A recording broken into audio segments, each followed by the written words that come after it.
है ये भारतीय जनता पार्टी और केंद्र सरकार के द्वारा प्रायोजित संकट है। ये प्राकृतिक आपदा नहीं है, ये दिल्ली के लिए प्रायोजित आपदा है। और अपनी दुर्भावना और नफरत की राजनीति के कारण प्रधानमंत्री नरेंद्र मोदी जी हो या उनकी सरकार हो या उनकी पार्टी हो, उसका एक ही मकसद रहता है, दिल्ली के लोगों को परेशान करो, उनको सजा दो, अरविंद केजरीवाल को किसी भी तरीके से बदनाम करो। अब आप लोग देख रहे हैं कि पिछले 6 दिन से दिल्ली में बारिश नहीं हुई। अगर दिल्ली में बारिश होती और उस बारिश के पानी का इंतजाम करने में हमसे कहीं कोई कमी रह जाती तो बात समझ में आती है।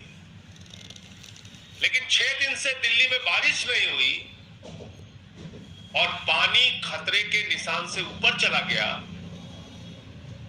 अब तक के सारे रिकॉर्ड टूट गए।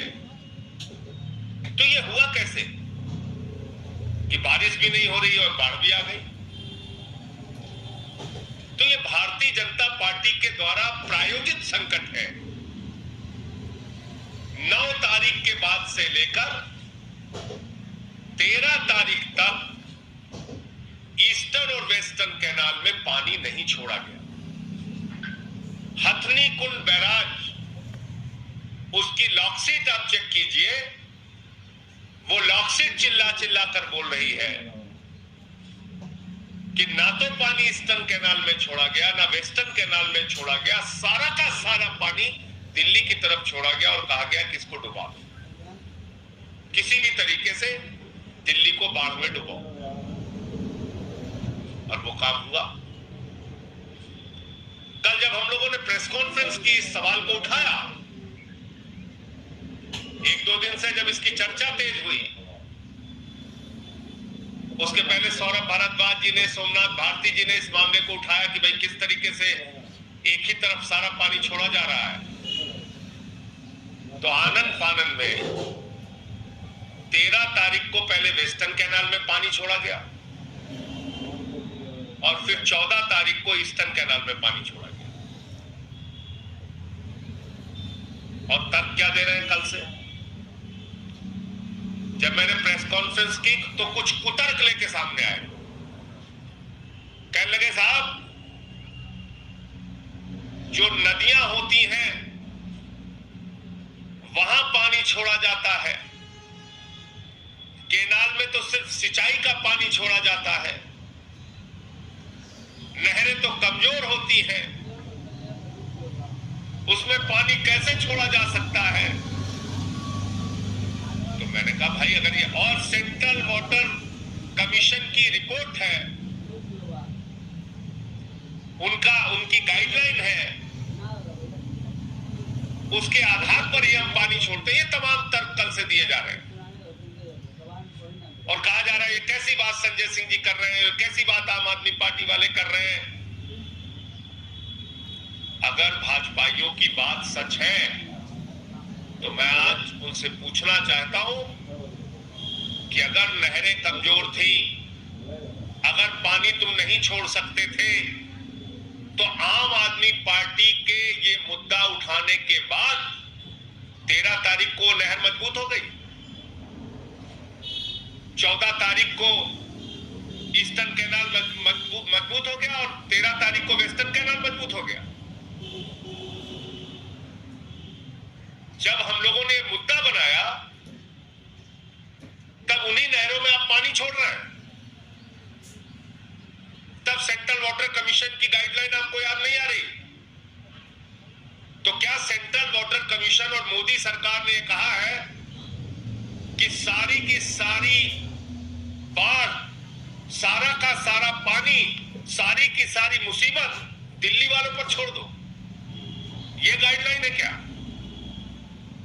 इसका मतलब तो बीजेपी स्वीकार कर रही है, मोदी सरकार स्वीकार कर रही खुद से कि हमको एक ही गाइडलाइन मिली थी कि दिल्ली को डुबा दो।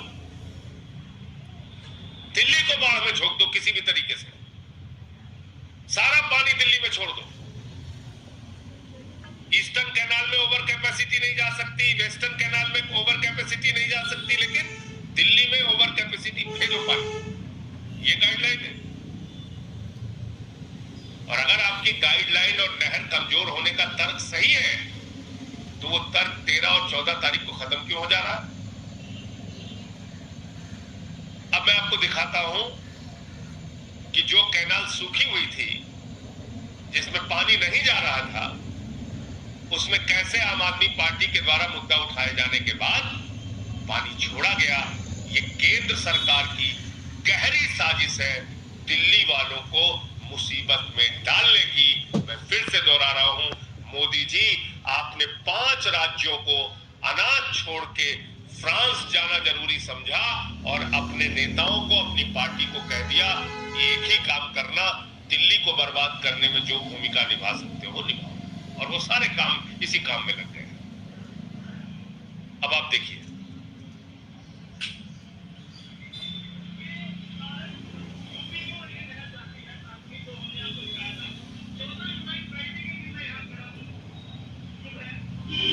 देखिए 14 जुलाई को आप देखिए कि पानी नहीं है बिल्कुल।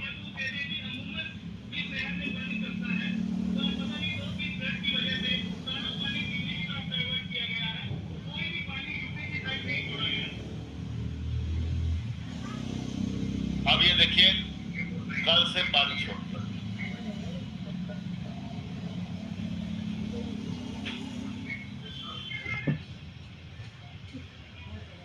अब आप देख रहे हैं, अब पानी छोड़ दिया गया कल।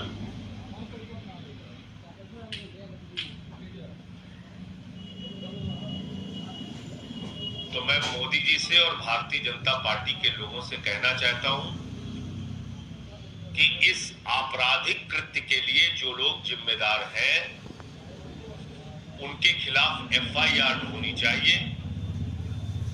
दिल्ली को मुसीबत में डालने के लिए जो लोग जिम्मेदार हैं, उनके खिलाफ एफआईआर और मुकदमा होना चाहिए। बीजेपी के जो सांसद दिल्ली के अंदर और बीजेपी के जो नेता दिल्ली का मजाक उड़ा रहे हैं, मुसीबत में मजाक उड़ा रहे हैं, सेवा में हाथ बढ़ाने के बजाय गर्दन दबाने पे जुटे हुए हैं, सरकार का गर्दन कैसे दबाना है उस काम में जुटे हुए हैं,